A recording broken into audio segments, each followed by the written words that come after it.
ఇగో వ్యవసాయ బడ్జెట్ 64,000 కోట్లట. ఆర్థిక శాఖకు వ్యవసాయ శాఖ ప్రతిపాదనలు. పంటల రుణమాఫీకి 31,000 కోట్లు. ఒక్కో రైతు కుటుంబానికి 2 లక్షల మాఫీ. రైతు భరోసాకు 23,000 కోట్లు. పరిమితి విధించి పథకం అమలు. పంటల బీమా పథకానికి 3,000 కోట్లు. రైతు బీమాకు 1,500 కోట్లు. అండ్ ఈ సీజన్ నుంచి 500 రూపాయల బోనస్ ఇస్తారట.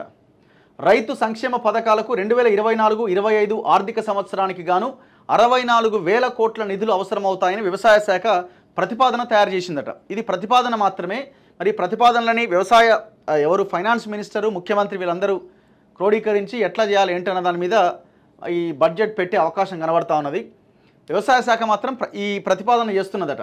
కాంగ్రెస్ ప్రభుత్వం ప్రతిష్టాత్మకంగా అమలు చేయబోతున్న రుణమాఫీ పథకానికి 31,000 కోట్లు, రైతు భరోసాకు అంటే రైతు బంధు పథకానికి 23,000 కోట్లు, సంవత్సరానికి ఇది 1 ఇయర్ బడ్జెట్, పూర్తి స్థాయి బడ్జెట్. ఉచిత పంటల బీమా పథకానికి 3,000 కోట్లు, రైతు బీమాకు 1,500 కోట్ల నిధులు అవసరమవుతాయని అధికారులు అంచనా వేశారు.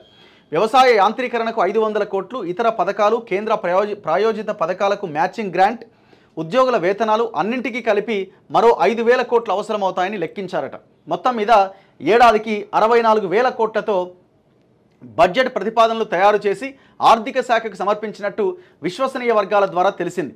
రాష్ట్రంలో కాంగ్రెస్ ప్రభుత్వం ఏర్పాటయ్యాక చేపట్టబోయే పథకాల్లో వ్యవసాయ శాఖకు సంబంధించినవి కీలకంగా ఉన్నాయి. ప్రధానంగా 2 లక్షల రుణమాఫీ పథకానికి పెద్ద ఎత్తున నిధులు సమకూర్చాల్సి వస్తోంది.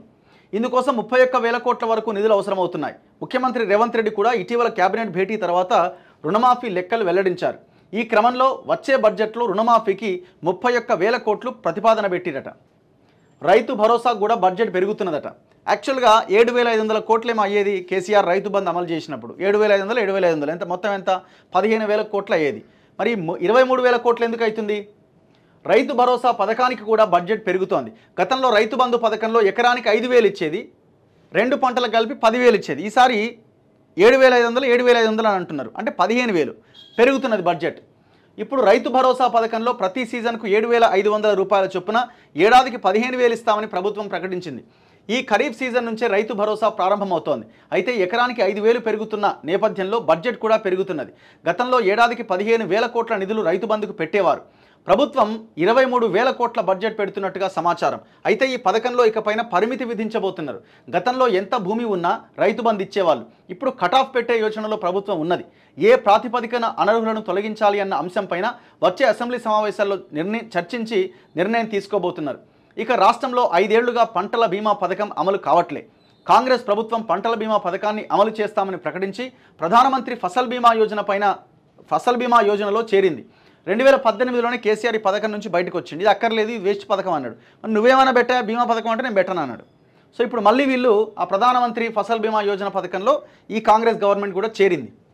అయితే మెరుగైన పంటల బీమా అమలు చేసేందుకు కసరత్తు చేస్తోంది. రైతులపైన ప్రీమియం భారం వేయకుండా ఉచితంగా క్రాప్ ఇన్సూరెన్స్ పథకాన్ని అమలు చేయాలని నిర్ణయించింది. అంటే కేంద్రం కొంత ప్రీమియం కట్టేది, రాష్ట్ర ప్రభుత్వం కొంత కట్టేది, రైతులు కూడా కొంత కట్టేవాళ్ళు. ఇప్పుడు ఈ రాష్ట్ర ప్రభుత్వం ఏం చేస్తుందంటే రైతులు కట్టేదాన్ని కూడా రాష్ట్ర ప్రభుత్వమే భరించబోతున్నది అనమాట. ఇందుకు గాను 3,000 కోట్లతో ప్రతిపాదన తయారు చేసినట్టుగా సమాచారం. ఇక రైతులకు కూడా 5 లక్షల బీమా పథకం గత ప్రభుత్వ హయాం నుంచి కొనసాగుతోంది. ఎల్ఐసితో అనుసంధానమై రైతులకు బీమా పథకాన్ని ప్రభుత్వం అమలు చేస్తోంది.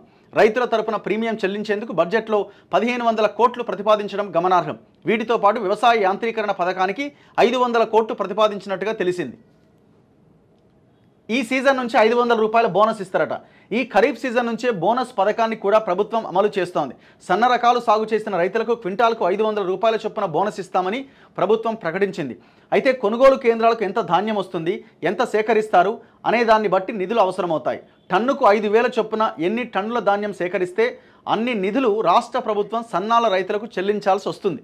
ఇదిలా ఉండగా డిప్యూటీ సీఎం ఆర్థిక శాఖ మంత్రి భట్టి విక్రమార్క ఈ నెల 25వ తేదీన వ్యవసాయ మార్కెటింగ్ శాఖల అధికారులతో సమావేశం నిర్వహించారు. కేంద్రం నుంచి మ్యాచింగ్ గ్రాంట్ ద్వారా వచ్చే పథకాలు, నిధులను సద్వినియోగం చేసుకోవాలని సూచించారు. పంటల బీమా పథకంలో కేంద్ర రాష్ట్ర ప్రభుత్వాల వాటాలు, రాబోయే సీజన్కు పిలవాల్సిన క్రాప్ ఇన్సూరెన్స్ టెండర్లపైన కూడా చర్చించారట. ఇప్పుడు ఈ సన్నాలకు మాత్రమే బోనస్ ఇస్తామన్నది కూడా చాలామంది తప్పుపడతా ఉన్నారు. దొడ్డు రకం వడ్లకు కూడా బోనస్ ఇవ్వాలి అని అంటున్నారు. యాక్చువల్గా ఈ సన్న రకం ప్రీమియం రైస్ ఏదైతే ఉందో, ధాన్యం ఏదైతే ఉందో దాన్ని బయటి మార్కెట్లోనే వాళ్ళు అమ్మేసుకుంటారు. కావలసినంత రేట్ వస్తుంది వాళ్ళకి. సో మీరు దీనికి బోనస్ ఇచ్చేది ఏందన్న ఒక ప్రశ్న కూడా వస్తున్నది. సరే, దీనికి ఇచ్చినప్పటికీ దొడ్డు రకం వడ్లకు కూడా మీరు బోనస్ ఇవ్వాలి, మీరు సన్నాలకే బోనస్ ఇస్తామని మీరు చెప్పలేదు కదా ఎలక్షన్లకు ముందన్న క్వశ్చన్కి గవర్నమెంట్ ఖచ్చితంగా ఆన్సర్ చెప్పాల్సిందే. సో ఇట్లా 64,000 కోట్లతో వ్యవసాయ బడ్జెట్ని రూపొందించే పరిస్థితి కనబడతా ఉన్నది.